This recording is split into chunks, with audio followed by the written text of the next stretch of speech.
परमेश्वर की मीठे मधुर नाम में एक बार फिर से आप सभी को जय मसीह की। मेरा नाम है फ्रेडी एरियल और यीशु हमारा चरवाहा में आप सभी को स्वागत करते हैं और परमेश्वर का धन्यवाद करते हैं कि उसने एक और सुनहरा अवसर दिया है आज का दिन, जब हम आपके साथ उसके वचन से कुछ बातें शेयर कर सके जो परमेश्वर ने हमें दिया है, ताकि हम इन बातों को आप तक पहुंचा सकें। जो आज परमेश्वर ने वचन दिया है वो हमको मिलता है नए नियम की पहली पुस्तक मत्ती की इंजील उसका 10वां अध्याय और उसकी 26 आयत। मत्ती की इंजील उसका 10वां अध्याय और उसकी 26 आयत, जहाँ इस प्रकार लिखा है, इसलिए मनुष्यों से मत डरो, क्योंकि कुछ ढका नहीं जो खोला ना जाएगा और ना कुछ छिपा है जो जाना ना जाएगा। परमेश्वर का वचन पढ़ा गया, इसके पढ़े और सुने जाने में परमेश्वर आशीष दे। बहुत ही अच्छी और साफ बात यहाँ पर लिखी गई है परमेश्वर के वचन में कि इसलिए मनुष्य से मत डरो। हमें मनुष्यों से डरना नहीं, लेकिन हम अक्सर क्या है अपने निजी जीवनों में मनुष्यों से ही डरते हैं। हम परमेश्वर से इतना नहीं डरते जितना हम मनुष्यों से डरते हैं। तो इसलिए हमें यहाँ पे किसी प्रकार का डर या भय के साथ अपने जीवनों को गुजारना नहीं है, क्योंकि जीवन, ये जिंदगी किसने दी है? परमेश्वर ने दी है। जो परमेश्वर ने दी है तो हमें किससे डरना है? हमें परमेश्वर से डरना है, हमें मनुष्यों से नहीं डरना है, क्योंकि मनुष्य को भी जीवन किसने दिया है? परमेश्वर द्वारा ही मिला है। जितने भी मनुष्य इस पृथ्वी पे पाए जाते हैं वो मनुष्यों के परमेश्वर के द्वारा रचे गए हैं, परमेश्वर ने अपने स्वरूप में रचा है। इसलिए हमें मनुष्यों से डरने की जरूरत नहीं है। अगर हमारी कोई गलती है, हमने कोई गुनाह किया है, कोई ऐसा काम किया है जिससे हम डरे हुए हैं, तो हमें परमेश्वर से डरना है कि हमें उसके सामने अपने आप को रखना है। क्योंकि जब हम मसीह जीवन में चलते हैं तो हम मसीह जीवन में चलते हैं तो हमें परमेश्वर का वचन ये सिखाता है, समझाता है कि हमें परमेश्वर से डर के चलना है, उसके भय में अपने जीवन को गुजारना है, ना कि मनुष्य से डर के चलना है या उसके भय में अपने जीवन को गुजारना है। क्योंकि मनुष्यों से भी पाप हुए हैं। ऐसा नहीं है कि सिर्फ पूरे जीवन में या पूरी दुनिया में आप इकलौते हैं जिनसे गुनाह हुआ है, जिनसे पाप हुआ है। मनुष्य क्या है? गलतियों का पुतला है। मनुष्यों से पाप होते हैं और बार बार होते हैं। ऐसा कोई नहीं है जो कह सके कि हमने गुनाह नहीं किया, हमसे पाप नहीं हुआ, या हमसे गलतियां नहीं हुई हैं। हर एक से गलतियां होती हैं और गलतियां इसीलिए होती हैं कि हम उन गलतियों को सुधार सकें, उन गलतियों से हम सीख सकें और परमेश्वर के सामने उन गलतियों को हम एक्सेप्ट कर सकें। हमें मनुष्य के सामने गलतियों को एक्सेप्ट करने की जरूरत नहीं है, हमें परमेश्वर के सामने अपनी गलतियों को एक्सेप्ट करने की जरूरत है। हम अगर परमेश्वर के सामने एक्सेप्ट नहीं करते हैं तो वो हमारी मिस्टेक है, वो हमारी गलती है कि हम अपने गुनाहों को, अपने गलतियों का इजहार या उस एक्सेप्टेंस को हम कबूल नहीं करते कि हम परमेश्वर के सामने भी हम अपनी गलतियों को एक्सेप्ट करें। इसलिए यहाँ पे लिखा है कि इसलिए मनुष्य से मत डरो, क्योंकि कुछ ढका नहीं जो खोला ना जाएगा। इसलिए हमें मनुष्यों से डरने की जरूरत नहीं है, क्योंकि मनुष्य ने भी गलतियां की, उन्होंने भी पाप किए हैं, उनके भी पाप खोले जाएंगे। उनके पाप ऐसे नहीं है कि वो ढके रहेंगे, उनको भी सामना करना पड़ेगा उस न्याय का, उस परमेश्वर की जब वो समय आएगा, जब समय जो परमेश्वर का है, जब उसकी दूसरी आमद होगी तो वो न्याय के लिए आएगा और अब सबका न्याय होगा। कोई भी ऐसा नहीं है जिसका न्याय नहीं होगा। इसीलिए लिखा है कुछ ढका नहीं, कुछ ऐसा नहीं है जो ढका है जो खोला ना जाएगा। हर चीज को ओपन किया जाएगा, हर चीज को खोला जाएगा, हर एक चीज का न्याय होगा। पाप किए हैं, गलतियां किए हैं, गुनाह हुआ है हमसे, तो हर एक चीज को खोला जाएगा। आगे लिखा है और ना कुछ छिपा है जो जाना ना जाएगा। और ऐसी कोई बात नहीं जो मनुष्य छिपा सकता है, क्योंकि हम लोगों से बहुत कुछ छिपा सकते हैं लेकिन हम परमेश्वर से कुछ भी नहीं छिपा सकते। इसलिए यहाँ पे लिखा है ना कुछ छिपा है जो जाना ना जाएगा। हर एक चीज जानी जाएगी। परमेश्वर का जब न्याय का दिन होगा तो हर एक चीज को वो जानेगा। आज भी भले हम न्याय के सिंहासन के सामने नहीं है, लेकिन हम परमेश्वर के सामने तो खड़े हैं। भले ही हमने गुनाह किया है लेकिन हम लोगों से छिपाते हैं, लेकिन हम परमेश्वर के सामने ओपन है। हमारा गुनाह परमेश्वर के सामने खुला है, क्योंकि वो हृदयों को, मनों को जांचने वाला पिता परमेश्वर है। इसलिए हमें निरंतर परमेश्वर के भय में रहकर अपने जीवन को गुजारना है और इस बात को अपने अंदर रखना है कि कोई हम जानता है नहीं जानता है, लेकिन परमेश्वर हमारी गलतियों को, हमारे गुनाहों को, हमारे बातों को, हमारे गलत व्यवहार को या हमसे कुछ गलत शब्द निकले हैं मुंह से, तो उन सबको परमेश्वर जानता है और वो जानता है कि हमारे दिल में क्या है और हमारे मुंह में क्या है और हमारे फेस पे क्या है। इसलिए हमें परमेश्वर से डर कर अपने जिंदगियों में आगे बढ़ना है, क्योंकि जब हम उसके डर में, उसके भय में अपनी जिंदगी गुजारेंगे तो हमारा जीवन क्या है, साफ एक खुली किताब होगी। इसलिए हमें मनुष्य से डर के नहीं जीना है, बल्कि परमेश्वर से डर के जीना है। एक और जगह से हम पढ़ेंगे मरकुस 4 उसका 22 अध्याय, मरकुस 4 उसका 22 अध्याय, जहां पर इस प्रकार लिखा है, क्योंकि कोई वस्तु छिपी नहीं परंतु इसलिए है कि प्रकट हो जाए, और ना कुछ गुप्त है पर इसलिए है कि प्रकट हो जाए। यहाँ पे भी बहुत अच्छी बात लिखी है कि क्योंकि कोई वस्तु छिपी नहीं परंतु इसलिए है कि प्रकट हो जाए। कोई भी वस्तु छिपी नहीं है, इसलिए है कि वो प्रकट हो जाए। और प्रकट कहाँ होगी? परमेश्वर के सामने। जब हम परमेश्वर के सिंहासन के सामने खड़े होंगे, जब हम इस लायक अपने आप को बनाएंगे कि हम उस सिंहासन के सामने खड़े हो सकें, तो जो कोई भी वस्तु ऐसी नहीं है, कोई भी छिपी वस्तु नहीं है, परंतु इसलिए है कि वो प्रकट की जाए, और ना कुछ गुप्त है, कोई भी ऐसी बात गुप्त नहीं है, वो इसलिए है कि वो प्रकट हो जाए। गुप्त बात भी इसलिए होती है कि वो समय जब आएगा तो वो बातें भी क्या है, प्रकट की जाएंगी।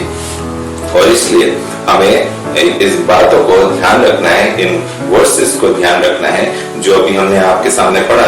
एक है मत्ती 10 का 26 और ये है मरकुस 4 का 22, जहाँ पर लिखा है, क्योंकि कोई वस्तु छिपी नहीं परंतु इसलिए है कि प्रकट की जाए, और ना कोई कुछ गुप्त है परंतु इसलिए है कि प्रकट हो जाए। तो ये सारी चीजें हैं कि आपको इस बात का ध्यान रखना है कि कोई भी वस्तु छिपी नहीं है परंतु इसलिए कि प्रकट हो जाए, और कुछ भी गुप्त नहीं है परंतु इसलिए है कि वो प्रकट हो जाए। आगे एक और जगह से हम पढ़ेंगे मत्ती 10 का 26, मत्ती उसका 10वां अध्याय उसकी 26 आयत, जहाँ इस प्रकार लिखा है, जो शरीर को घात करते हैं वे पर आत्मा को घात नहीं करते, उनसे मत डरना, पर उसी से डरो जो आत्मा और शरीर को नरक में नष्ट कर सकता है।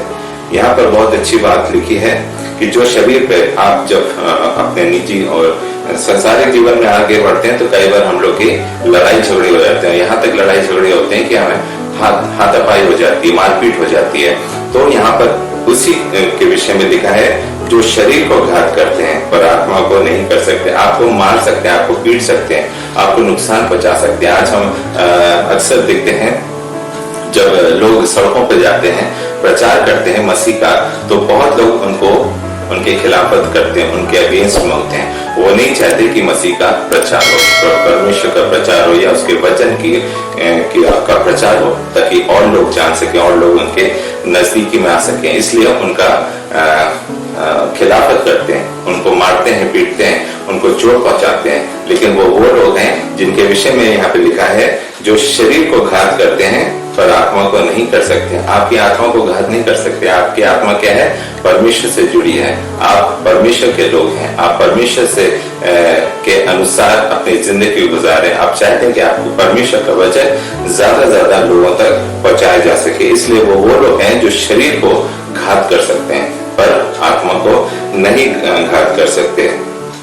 उनसे मत डरना। आगे लिखा है कि ऐसे लोगों से डरने की जरूरत नहीं है। अगर वो आपको शरीर पर घात कर रहे हैं, आप उस को बर्दाश्त करें, उस मारपीट को आप बर्दाश्त करें। आप परमेश्वर के नाम में खड़े हैं तो परमेश्वर ही आपको क्या सुरक्षित करेगा, परमेश्वर ही आपको बचाएगा। आगे लिखा है, पर उसी से डरो जो आत्मा और शरीर दोनों को नरक में नष्ट कर सकता है। यहाँ पे किसकी बात हो रही है?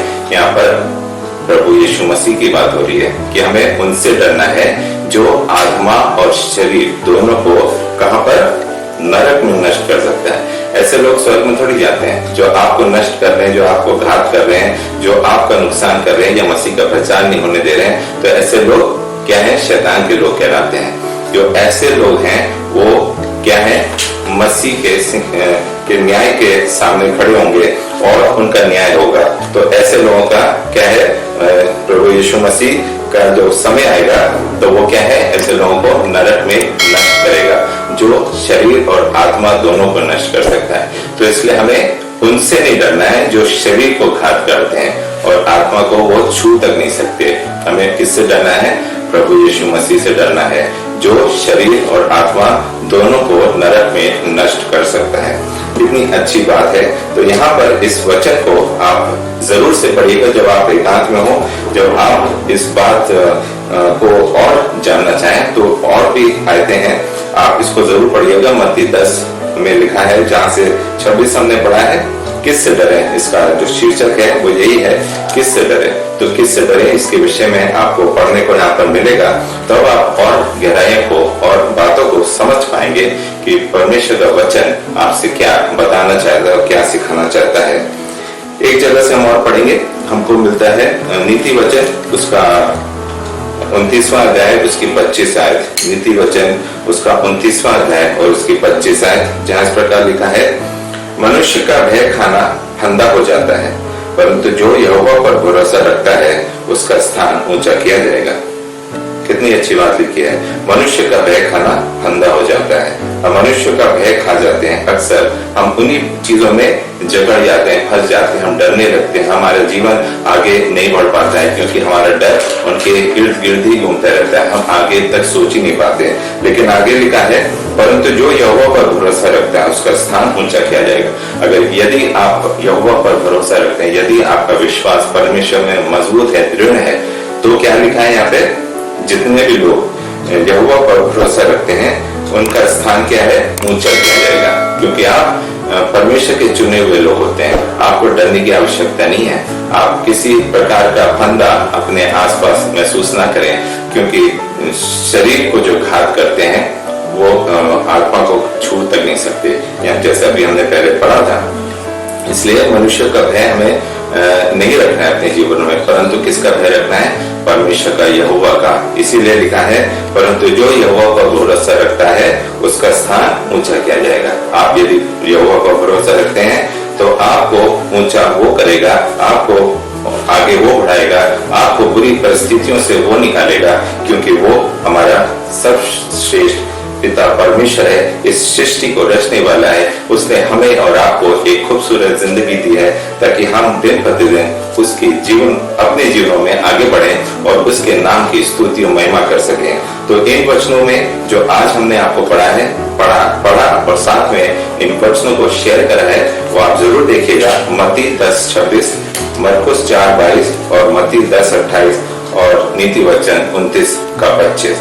तो इन 4 जो रेफरेंसेस हमने आपके सामने अभी रखे हैं इस टॉपिक से रिलेटेड, जिसका टॉपिक शीर्षक था, किससे डरें। तो किससे डरने के विषय से रिलेटेड हमने ये सारी चीजें आपको समझाने की कोशिश करी है। इसलिए आप निराश ना हो, बल्कि परमेश्वर को अपने जीवनों को सौंपें और दिन प्रतिदिन परमेश्वर की अगुवाई में अपनी जिंदगी गुजारें और मनुष्य से न डरें, बल्कि उससे डरें जो आत्मा और शरीर दोनों को नरक में नष्ट कर सकता है।